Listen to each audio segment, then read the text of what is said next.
Hello everyone, I am back once again with another Wi-Fi match for Brilliant Diamond and Shining Pearl. And like I said in my last video, my opponent for this match is going to be Captain Falcon once again. The guy wanted a rematch, so because I actually didn't have a lot of people to play against in Brilliant Diamond and Shining Pearl, I decided to accept it. Even though if you guys know me, you guys know that I'm not really fond of rematches. But in today's society, what choice do I have? So here we are now, obviously. And the teams are as follows. I don't think I need to mention what they have since it's clearly there, obviously. But yeah, so the team that I'm using is one that you guys have definitely seen before. It's my overused team that I think for the most part has been unstoppable for quite a while now. I don't remember if, at least in terms of all the matches that I've showcased, because there are times where I think I've just gotten like straight up 6-0'd or something like that, and I was just like, nah, this ain't it. This ain't it, because it's like, it's not supposed to end that way or something. But yeah, so I was like, okay, I'm gonna use this team because the guy wants a rematch, so I'm getting the try hard vibes from him. So I actually decided to bring this team, which was pretty good in all of the matches that I've showcased so far. And this guy's team, actually, in my opinion, at the time, didn't look that threatening, honestly. He had a Floatzel, which kind of gave me like the impression that, I don't know if this guy knows what he's doing. It kind of like made me underestimate him in a way, I'd say. So yeah, and not to mention a lot of his team doesn't even seem to be airborne. So because of that, I actually had it in me to actually lead with Garchomp, since the Chomp is actually banded this time around, as you saw. So here we go. Unfortunately for me, he does lead off with Swampert, which is not exactly an ideal matchup for Garchomp because these Swamperts can be bulky. They can set up rocks and then they can like proceed to Ice Beam me. If they're well defense invested, I think I might not even be able to 2-hit KO it, but I'm not really sure on that since I never actually did the calcs for this. So because of that, I'm actually going to nonetheless go for the Earthquake, and he's going to switch out, so he probably doesn't want to try his luck. And he switches it into Sableye, which I was actually surprised that a banded Garchomp was not able to take it out. But I was thinking, you know what? What's the worst that could happen? So I actually decided to switch out because it occurred to me that this thing could go for Will-O-Wisp. So I went into Rotom because of that. And it is right here where I realized, wait a minute. Now I know what he wants to do. Remember when I said that the Floatzel made me think, nah, this guy's probably going to be doable again. Well, right here is where I realized, oh shoot, right. Floatzel has Swift Swim, so he's probably going to try to use that against me later on. And if this Sableye has Damp Rock, then that's even worse for me because that means he's going to be able to do all kinds of shenanigans with Floatzel alone. Especially because my team isn't exactly built for rain teams, honestly. So holy damn. The one time that I figured this team would be good, well actually my team has always been pretty decent against a lot of teams, but it's not built for rain teams, admittedly enough. So I don't know, I guess it was just a matter of time in that front then. But yeah, so I tried to go for Hydro Pump right here on the Sableye to finish it off. He ends up switching it out though, so that he can set up the rain again later. He ends up switching the Swampert, and I unfortunately end up missing the first Hydro Pump. And that's actually going to be a big deal later on. You're going to see in a bit right now. I do manage to land the second one though. But unfortunately, this guy is going to get his rocks up. Although, I think he would have gotten them up regardless, but here's where the first Hydro Pump miss kind of matters. So I did that much. Had I landed the second one, or the first one I should say, it would have been around a 3-hit KO range. So this Hydro Pump right here would have probably taken it out if I didn't miss the first Hydro Pump. So because of that, I end up taking... not only does he get the rocks up for free, but he ends up getting damage up on my Rotom, which doesn't seem like a big deal, especially because I have the leftovers. But it actually is a big deal. And you're going to see in a bit right now, actually. Because look, I have to go for another Hydro Pump because I missed the first one earlier. And get this. I missed the Hydro Pump yet again. And yet again, he's going to get another waterfall. And now my Rotom is crippled. And believe it or not, this is actually huge. You're going to see in a bit. Because Rotom is actually pretty good in the rain, I'd say. Because of the Hydro Pump boost and all that stuff. But if it's crippled, then chances are that Floatzel just comes in and takes it out, and then I'm not going to have much to deal with the Floatzel, because I do have Thunderbolt on this Rotom, so I don't have to Volt Switch on Floatzel. I can just Thunderbolt it and take it out completely. I don't believe it's gonna that Floatzel is sashed. I managed to land the next Hydro Pump here and actually do take out the Swampert, but as you can see, the Rotom is now definitely crippled, and he got his rocks up. So upon switching, this Rotom is going to get crippled even further. Had my Rotom been healthy, had I landed all those Hydro Pumps earlier, and taken out the Swampert successfully, this Rotom would have probably fared a better chance against what was up ahead. Not to mention, this Jolteon's here, and had I been healthier, I might have actually stayed in. But because I actually am crippled now, I don't want this to take any more damage. I know this Rotom is valuable for the Floatzel if he doesn't have anything for it. If I can maybe take a Waterfall from it and not flinch, hopefully. So I decided to switch into Garchomp, and unfortunately for me, instead of going for the Thunderbolt, which was kind of what I was hoping he'd go for, he ends up predicting and goes for the Shadow Ball instead. So I was just like, yeah, nah. This is obviously starting to fall apart for me here. I was hoping I could take the next Shadow Ball here with the Garchomp, and I do, thankfully, considering that the first hit seemed like it was going to 2-hit KO me because of the rocks that I took, but thankfully not. I do take out the Jolteon at the very least. Seeing how I took out the Jolteon here kind of makes me wish I maybe send in the Garchomp or any other Mon, like, you know, where the Swampert was or something. Because I actually wanted to, you know, put myself in a better position and not have Rotom get withered down. But I think at the time it didn't really occur to me to do that. But either way, here he's gonna send in the Sableye now, and I'm just gonna go for the Earthquake. I think because right now, like, even if he gets the Will-O-Wisp off, this Garchomp is pretty much crippled. If I switch it back in later on, it's gonna go down to rocks anyway. So I figured I didn't lose much for going for the Earthquake. Annoyingly enough, he gets the Rain back up, and yeah, obviously I'm not going to be able to do much after that, obviously. So now I have to put up with this Floatzel here. I'm going to take out the Sableye, though, with an unnecessary crit. Like, that crit could have been useful against the Swampert, honestly, when I went for Hydro Pump on the Rotom. But, you know, instead, my opponent ends up getting the freaking RNG in his favor. So here, I think it's right here where he sends in the Floatzel. I'm not really sure. It was either that or the Fortress, but I think it's the Floatzel because, again, Swift Swim, it's active right now. So, yeah, I can't really do much here. I have to just look at my team and see what I can do after Garchomp goes down because, yeah, Nidoking doesn't take water moves well, neither does Heatran. This is why I said that this team wasn't exactly built for rain teams.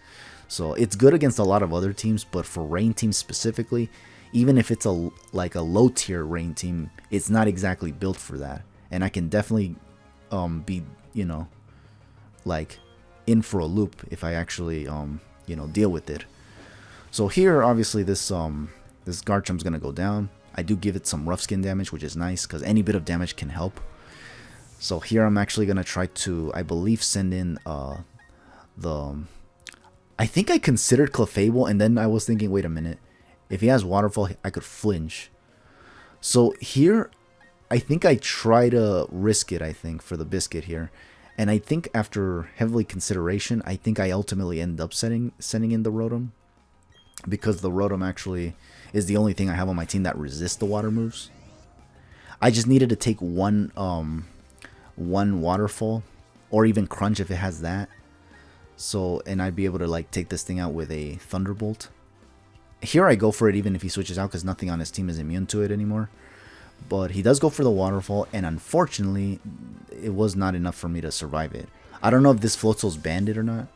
I think it was. I don't remember anymore. But yeah, bottom line is that Rotom went down, and that's a huge deal.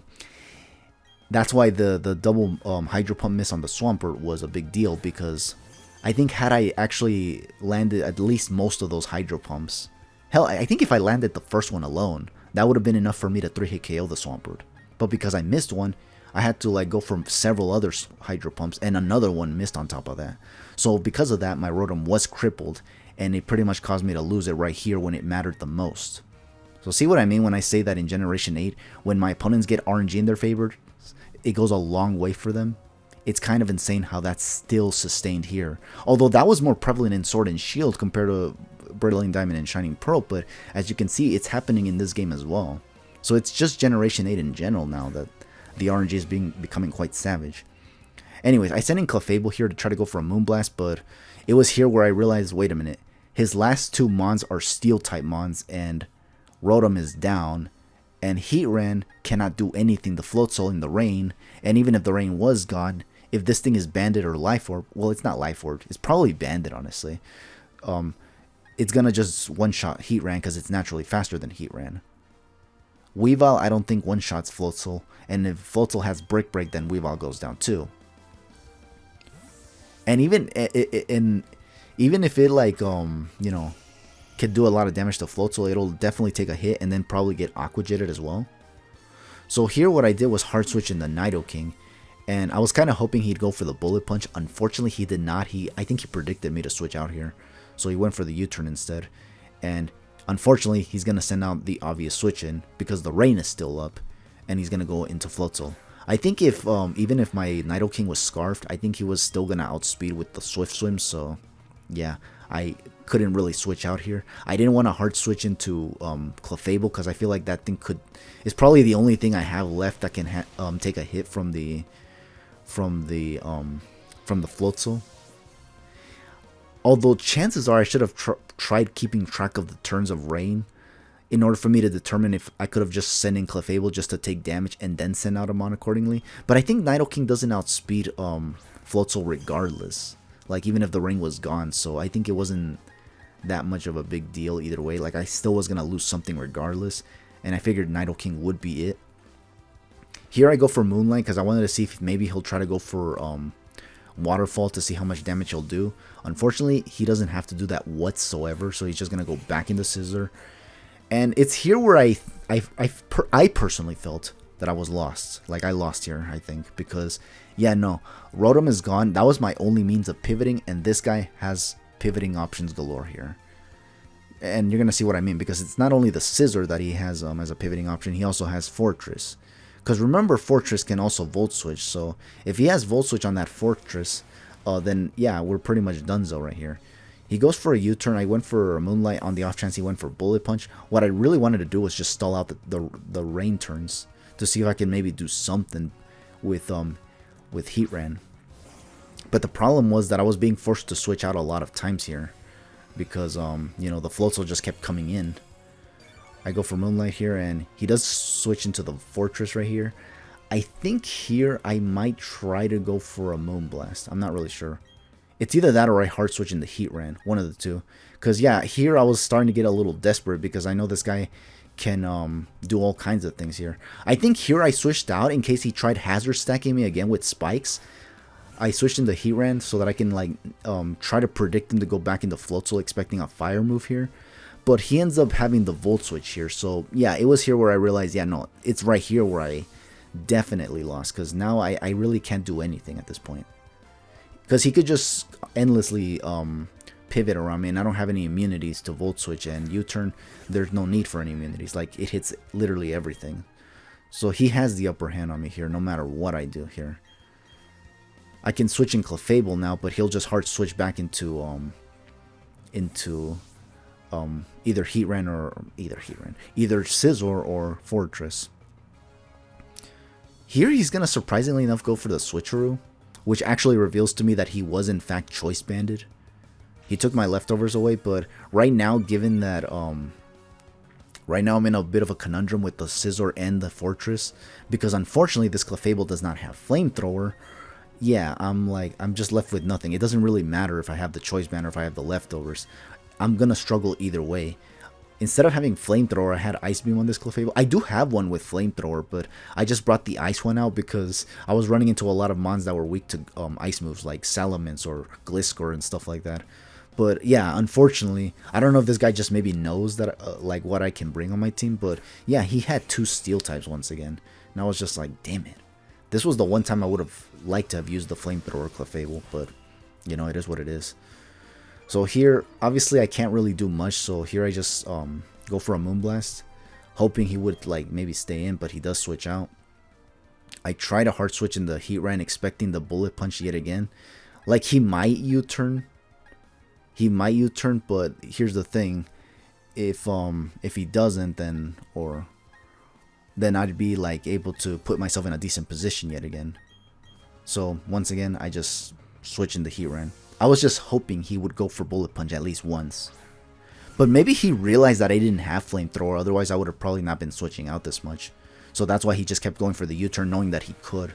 So maybe it was around here where I might have misplayed at this point. But let's be honest, this whole scenario was a 50-50 scenario. Like, I had to literally outpredict them numerous times, and a lot of the times it just never felt right for me to stay in with Clefable because I felt like he was just going to Bullet Punch me and it was going to be a 2-hit KO. But yeah, unfortunately, I was put back in this position where he gets to just pivot back into Floatzel, and I'm forced to switch back out again. I think here, yeah, I switched back into Clefable because, again, I don't want to just freaking lose this Heat Ran to Floatzel. Like, I'm trying to avoid this matchup with Floatzel, but it's just very difficult because this thing has just been able to do all kinds of things. So here he goes for the Waterfall, and as you can see, without the Choice Band, it doesn't do too much. With the Choice Band, it might have actually 2-hit KO'd my Clefable. That's why I was worried about it actually going for it when I went for that one Moonblast earlier, when I decided to stay in. Or I think it was the Moonlight I went for. But bottom line is that I did stay to see how much it would do, and it was going to be a 2-hit KO. So, but he ended up switching it out because, again, he didn't have to stay in. He didn't have to risk that, honestly. He would have survived the Moonblast, though, regardless, I think. So, he could have gone for it, but he decided not to. So, yeah, here he's just going to go back into Fortress because, again, he doesn't have to risk anything with Floatzel. And basically put me in this situation where I can't do anything once again, which is annoying. I think here, because of that, I decided to just now stay in because I know that every time he switches out, or every time I switch out to Heat Ran, he's just going to pivot because he has Volt Switch on this Fortress. I think that's where losing Nidoking became a huge deal too, honestly, because I think Nidoking could have been able to resist that. But it kind of didn't occur to me that he would have Volt Switch, honestly. I'll admit that I think I forgot about that too, about it having Volt Switch, because these Fortress usually just come into Gyro Ball or Hazard Stack. So I kind of, and Rapid Spin too, so I almost never see Volt Switch on this thing. So now I see it and I'm just like, oh great. So here I just stay in and go for Moonblast for whatever it's worth, just to get some damage on this thing. Maybe when I send in Heat Ran here or something, maybe I can finish it off with something like Flash Cannon because, or Earth Power, because that's the only move I can hit Floatzel hard with, honestly, since I don't really got much of an option. I could go for Magma Storm, but it's only going to do residual damage, but it's still going to be resisted by Floatzel anyway, and if it goes down, the residual damage disappears as well. So here I'm going to try to go for Moonlight to see if he's going to go for the Volt Switch and have me prepared for the Scissor. I think he doesn't end up going for that yet. I think he just sets up more like spikes. Oh, no, he goes for the Volt Switch again. Okay, never mind. I actually wasn't sure. I think he did go for spikes here earlier too, so that only made things even worse for me. So here, I think it's here where he goes into Scissor and just Bullet Punches me. I just stay in and go for literally anything at this point. I did look at my team to see if there was literally anything I could do, but let's be real here. That Scissor, all it needs to do is U-turn. But here, and I think here, I was really expecting the Bullet Punch. That's why I was just like going for it. But at this point, I kind of just felt like I lost anyway. So yeah, because the Floatzel was still here. So I just stayed in and just lost Clefable. This was what I was expecting this whole time. And he kept going for U-turn and just was crippling me over and over again, which is pretty annoying because like I try to do this whenever I set up rocks and people just never give in somehow. But when I get rocks up on my side of the field, I always fall into their traps. It's kind of insane how I'm just this low IQ'd. But it be what it be, honestly. So yeah, I do send in Heat Ran now. And I think this guy decides to be a savage and switch out. I'm not really sure actually. But I go for the, I think I go for the Earth Power right here. Because yeah, at this point I just kind of feel like he's just going to want to send in the Floatzel. Going for Magma Storm. Oh, actually I go for the Magma Storm. Never mind. I thought I was going, I think I was considering it. But then I figured, what if he like stays or something?